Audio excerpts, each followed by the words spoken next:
Hola, hola, bienvenidos a Bigler.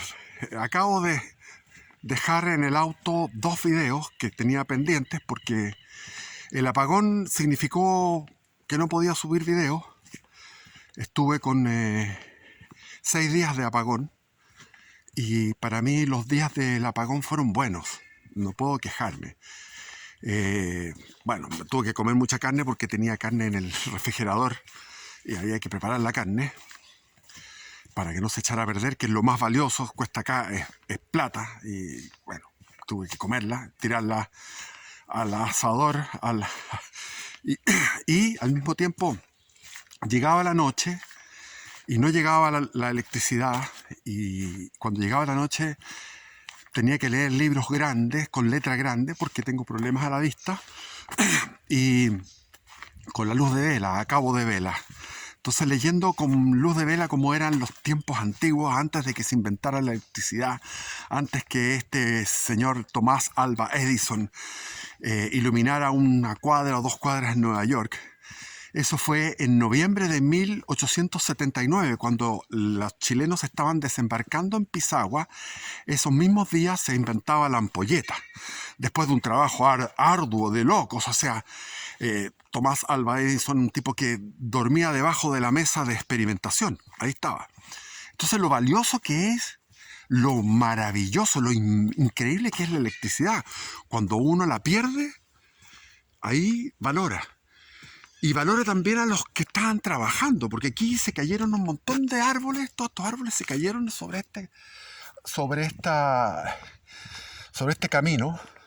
No podíamos salir, no se podía salir, los autos estaban detenidos. Llegaron con motosierras los chilenos a llenar las camionetas con los troncos para hacer leña. Estaban los héroes, que nadie los aplaudió, porque cuando llegan los bomberos a apagar incendios, todos aplauden a los bomberos, pero nadie aplaude a los hombres. Ahí están los árboles caídos. Nadie aplaude. Acá a este otro lado también hay árboles caídos. Allá también, árboles caídos. Entonces, esto fue un verdadero huracán. Aquí hubo más de 100 kilómetros por hora y nadie aplaude, nadie valora el trabajo de las cuadrillas. Las cuadrillas estaban aquí, había viento, había lluvia y estaban trabajando todos los días. En mi sector había unas 20 o 30 lugares rurales sin luz, sin electricidad. Entonces uno valora esto, impresionante lo que es la electricidad, impresionante. Lo que es la ampolleta, lo que inventó Tomás Alva Edison. Y los chilenos, como siempre, les gusta estar en la última invención tecnológica. Esto se inventó, como les cuento, cuando desembarcábamos en Pisagua y comenzaba la campaña de Tarapacá. Después vino la campaña de Tacna y Arica, las conversaciones de paz en un crucero acorazado norteamericano que no resultaron. La idea era los chilenos quedarse con Tarapacá, y tuvimos que ir a una guerra tan inmensa con la campaña de la Sierra, donde murieron muchos peruanos y chilenos, y la toma de Lima, donde murieron muchos peruanos y muchos chilenos, miles. ¿Para qué? Para obtener Tarapacá. Para obtener Tarapacá. O sea, ese pedazo de tierra que es Arica, desde la línea de Concordia, de Arica y Tarapacá, o sea, todo lo que es Iquique, Arica y Iquique, todo eso fue obtenido mediante muchísima sangre, sacrificio, muchísimo sacrificio, muchísima sangre. Y los peruanos defendieron eso con muchísima sangre, muchísimo sacrificio, muchísimo orgullo. El pueblo peruano luchó hasta el último por defender ese pedazo de territorio. En cambio, los bolivianos se fueron de la guerra, fueron los que provocaron la guerra, se fueron de la guerra, y nosotros para obtener Antofagasta, que era media chileno, Antofagasta la mitad era chileno, y por derecho, por el uti possidetis juris, desde los tiempos de los tiempos de la monarquía católica española, de aquellos tiempos, correspondía desde el río Loa hacia el sur a Chile. Eso era Chile. De San Pedro de Atacama era Chile, todo eso era. Pero eso se dejó porque vino el weón del Simón Bolívar y metió ahí la cuña, y etcétera, etcétera. Pero por nosotros, por recuperar Antofagasta, que era nuestro, deben haber habido, no sé, no tengo las cifras, pero pueden haber sido 20 muertos, 20, no más de eso. La toma de Calama fue, donde ahí se lucieron los bolivianos defendiendo. Y después viene lo que es la Tarapacá, Tacna y Arica, la toma de Moquegua, Los Ángeles, mil huevadas, y miles, y después hasta Huamachuco. Toda la campaña de la sierra, todo eso, ¿para qué? Para que hubiera un presidente, que era Iglesias, que estaba en, ¿cómo se llamaba este lugar donde había sido capturado el Inca?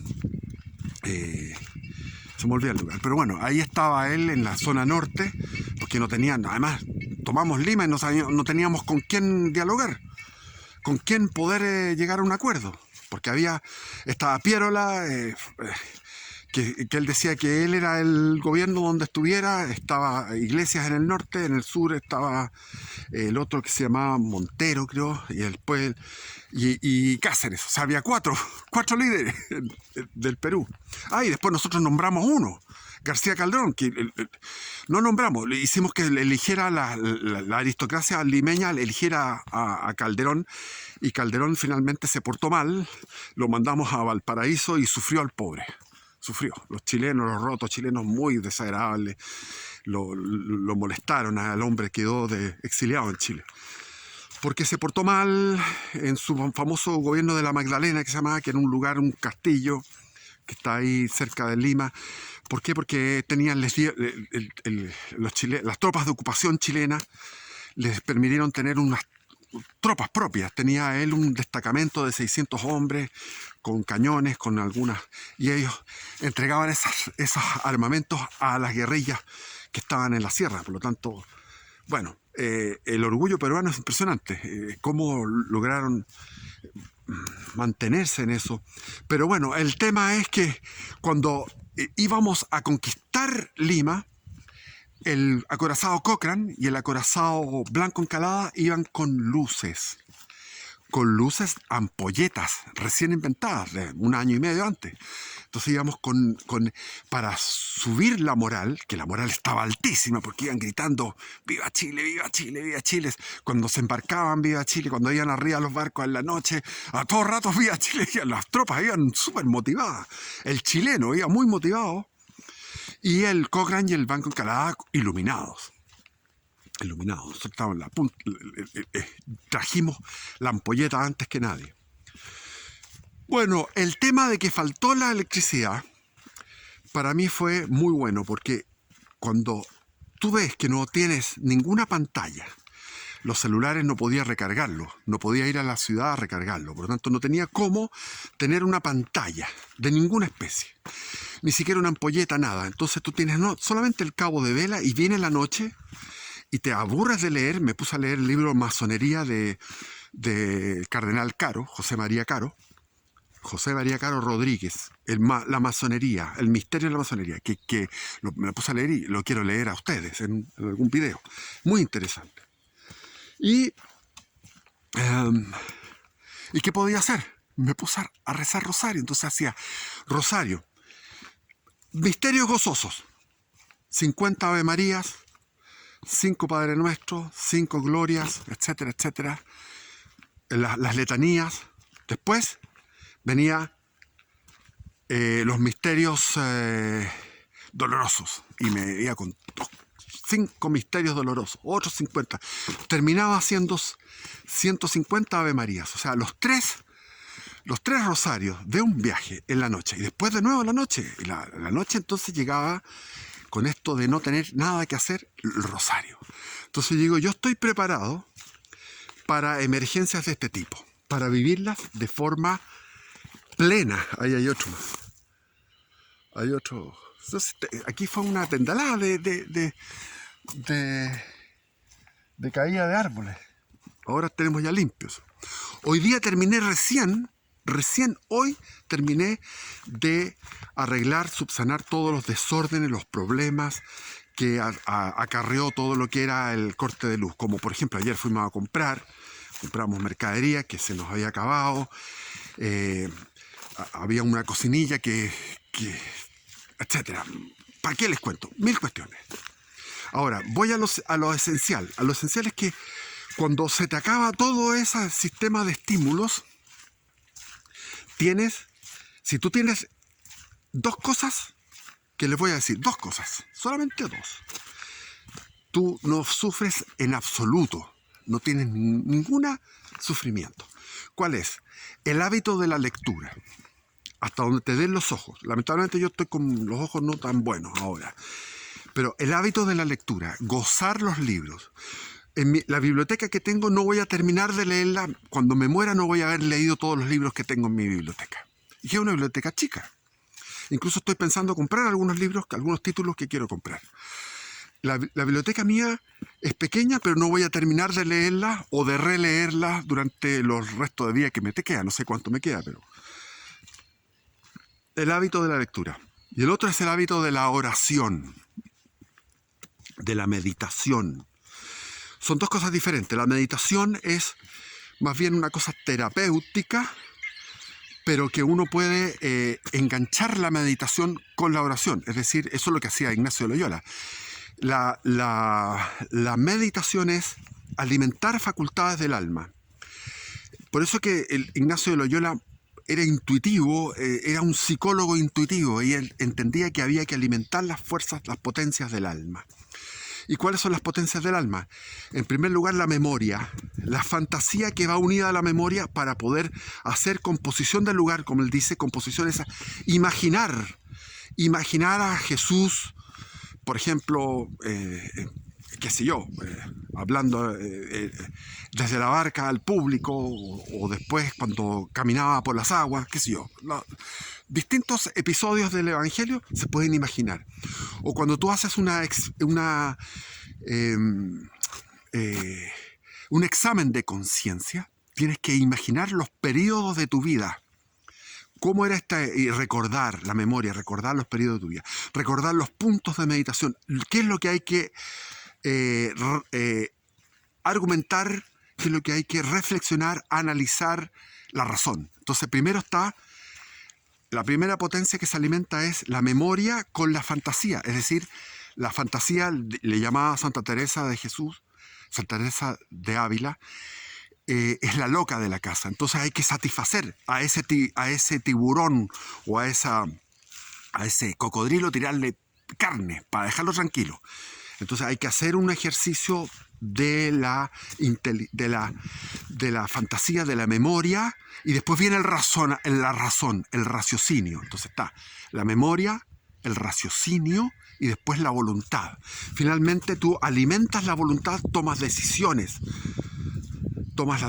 Esa es la meditación ignaciana. Pero está la meditación hindú, la meditación oriental, que es ir con la respiración. Y eso no tiene que ser rechazado.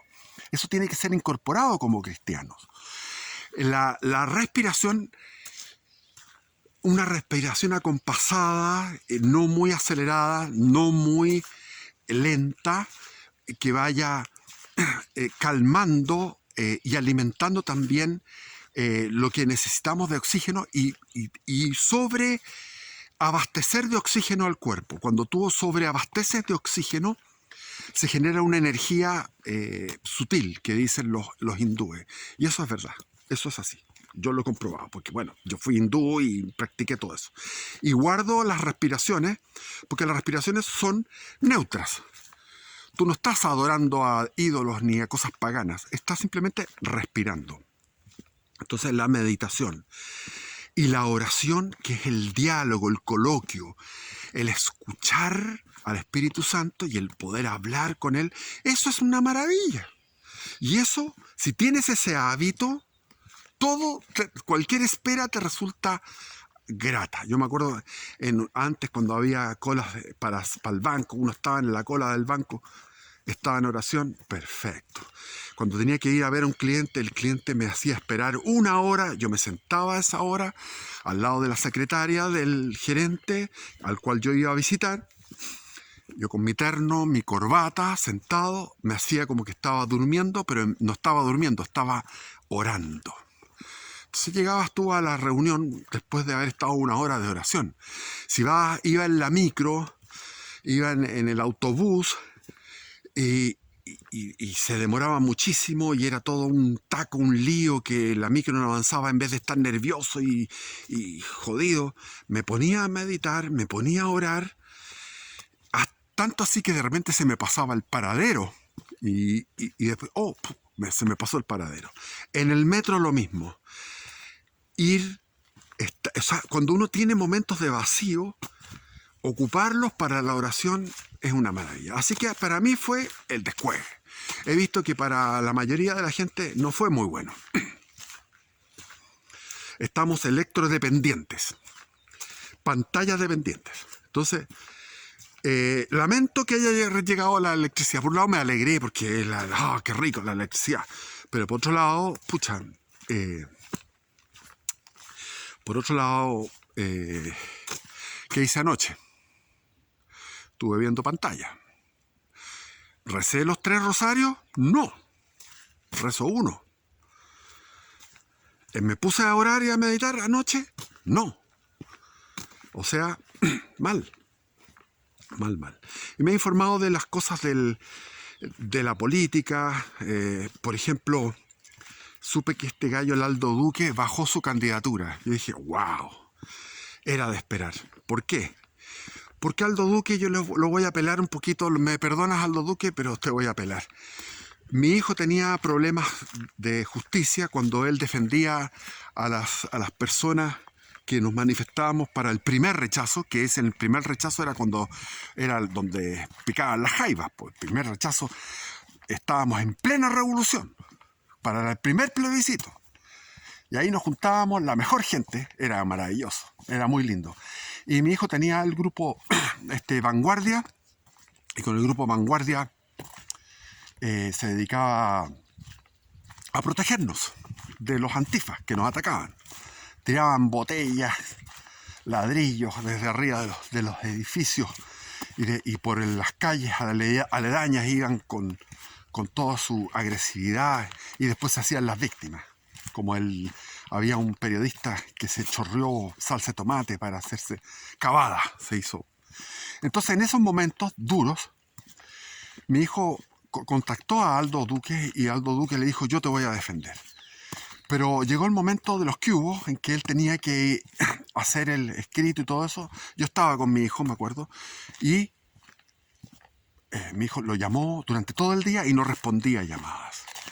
La peor manera de correrse en Chile de los hueones cobardes es no responder llamadas. ¿Por qué no dicen las cosas de frente? Mira, yo en realidad tú eres un tipo muy conflictivo, muy polémico, yo no quiero meterme en problemas, etc. No. El tipo, en vez de decir lo que él le estaba ocurriendo, Aldo Duque, ¿qué es lo que hizo? Se corrió. Y ahora hizo lo mismo. Y se corrió para dejarle la pista despejada a otro tipo, que es el Mario Desbordes, que también tuvo problemas con mi hijo, porque mi hijo fue a la central de Renovación Nacional a hacer rayados. Como capitalismo revolucionario, a hacer rayados. Y ahí él dijo, nosotros condenamos la violencia, venga de donde venga. Cuando dicen eso, aparece el revolucionario del Chile Vamos. El Chile Vamos son puros revolucionarios. Son todos socialdemócratas, son todos jacobinos los huevones, como dice mi hijo, muy correctamente. Entonces, el tipo demandó a mi hijo. Bueno, a todo esto mi hijo, como no tenía Aldo Duque, tuvo que buscarse a un abogado, y el abogado era pagado, porque los abogados de derecha tienen que recibir platita. Los abogados de izquierda, ese barbudo, un abogado de izquierda que siempre tiene unas barbas largas, ese que siempre está defendiendo a todos los terroristas, a los anarquistas, a los que ponen bombas, son tipos que están comprometidos con la causa. La causa de los izquierdistas tienen sus buenos abogados. No, aquí no, los abogados hay que pagar. Y mi hijo no tenía plata para pagar, pero bueno, se las ingenió de alguna manera para pagarle al abogado, porque estaba siendo acusado injustamente. Y eso fue lo que sucedió con el famoso Aldo Duque. Y ahora repitió el cuento. ¿Por qué? Porque le deja el camino a un tipo que es masón de alto grado, no sé si será grado 33, pero es un masón, es un líder de la masonería. Por lo tanto, él sirve a Satán, a Lucifer. Él está con Lucifer. Entonces, yo prefiero 1000 veces a la Irasi Hasler, si es que, o sea, prefiero 1000 veces a la Irasi que al weón de Fordes. Por lo menos el Irasi habla así como muy femenina, es súper femenina, atractiva, porque es tan femenina, siempre está hablando así, como boba, como femenina boba. Entonces eso es agradable, por lo menos en la televisión a mí me agrada escucharla, aunque diga mentiras, pero está hablando así. Entonces cuando habla así, como que agradable. En cambio, imagínate al Desbordes como alcalde de Santiago. ¡Uf! ¡Ay, señor! Se puede catapultar el hueón como candidato a presidente. Porque aquí cualquier huevón llega a ser presidente. Si llegó Boric, llegó Piñera, porque dicen que Piñera era inteligente. Nunca le escuché ninguna cosa inteligente a Piñera. Jamás. ¿Cuándo le escuché algo inteligente a Piñera? Nunca. Y lo conozco desde de potrillo, porque lo conozco del 1980 para el caupolicanazo. Desde ahí conocí a Sebastián Piñera. Nunca lo escuché decir ninguna frase especial, bonita, novedosa, ingeniosa, nunca. Y llegó este Juan del Boric, ahora puede ser el Desbordes. Entonces Aldo Duque le da la pasada para que él se encumbre, para que él llegue. El mismo Kast también, a un tipo que es masón, que es enemigo de Cristo, enemigo de Dios, enemigo de la verdad, enemigo del bien, enemigo de la belleza, que es comunista además, porque él fue el que propició y el que llevó adelante el acuerdo del 25 de noviembre, que era idea de Piñera, pero el que lo implementó fue Desbordes, me acuerdo, en plena revolución. Él impulsó esta asamblea, esta creación de una asamblea constitucional.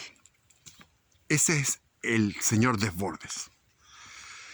Entonces siempre la supuesta derecha patriótica, mal. Son unos sectarios. Está la secta de Kast, que todos admiran a Kast y lo encuentran maravilloso. Ya saben ustedes que yo con Kast ni a misa. Ya, yo lo admiré y me gustó, pero después me decepcionó. Después hay un grupo que son los que apoyan a Pedro Pool, que yo estoy por Pedro Pool, lo apoyo, porque Pedro Pool es la única solución que hay en este momento en el país. Pero el problema es que la gente no lo conoce y la gente chilena no tiene los huevos que tiene Pedro Pool. Esos huevos que tiene. Y lo ideal es cómo se arregla el país. Con un tipo como Pedro Pool, con todas las Fuerzas Armadas obedeciéndolo a él. Es casi, es un sueño, nada más. Entonces, la derechita cobarde se apesta. Estuve viendo en televisión, ahora que volvió a la electricidad, vi la televisión, a la Mónica Rincón entrevistando a una señora que se llama Hoffman, que es la presidenta del partido de la UDI. Entonces, hablando sobre Venezuela, le dice la Mónica Rincón, le dice, oye, pero eso es una dictadura, igual como fue la dictadura de Pinochet. Y se puso toda complicada. ¿Por qué no dicen, no, es que Pinochet no fue una dictadura? Al tiro generan cohesión. Generan cohesión con la polémica. No, se corrió de la Hoffman. Tenía una papa caliente. Para ellas, para la derecha cobarde, para la derecha de mierda del Chile guano, Pinochet es algo complicado. Pero ¿por qué no? Cuando ellos abandonaron la defensa de Pinochet, desde ahí empezaron a joderse, porque había que defenderlo. Porque tú cuando defiendes a Pinochet dices, no, lo que pasa es que Pinochet tuvo que derrocar a una dictadura. Y fue un argentino el que le puso el título correcto. Pinochet obedeció al clamor popular, porque era más del 50%, era ya un 60% de la población de Chile que pedía un golpe de Estado. Se pronunció al petitorio, a las clamores de la gente, es decir, tiene un origen legítimo, porque fue la legítima defensa, fue una legítima rebelión que ejerció las Fuerzas Armadas contra una dictadura ilegal y oprobiosa y maravillosa de Allende, que terminó suicidándose igual que Hitler. Igual que Hitler. Porque Hitler buscó enemigos por todos lados y él porque era un tipo negativo que se fue al infierno, y Allende también buscó enemigos por todos lados. Con su locura. Pero no vamos a irnos en eso. Entonces, la derecha, la derechita, el Chile fuimos. ¿Por qué? Si tú defiendes la historia, cuando tú defiendes la historia, derrotas a ellos. Tienes que ir con una espada y con un escudo y luchar en una contienda contra este izquierdista, con los izquierdistas, para derrotar su maldita narración falsa, demoníaca que tienen los huevones. Entonces el Aldo Duque ahí le hace: pase para allá, señor diablo, el diablo número 1, Desbordes. Si llegamos a estar, o sea, como les digo, para mí, lo ideal sería Pedro Pool. Hay que apoyarlo. Pero si no es Pedro Pool, puede ser un tipo como Desbordes así al futuro. O sea, ya, imagínense que ahora la Bachelet se está posesionando. Este país tiene memoria ni de un minuto. Se olvidan rápidamente. Bueno, creo que he hablado harto, no tengo idea, no sale. Ahí tengo, ¿cuánto tengo? 26 minutos. Así con esas novedades políticas, que da. Me cuadra, señor Aldo Duque. RIP.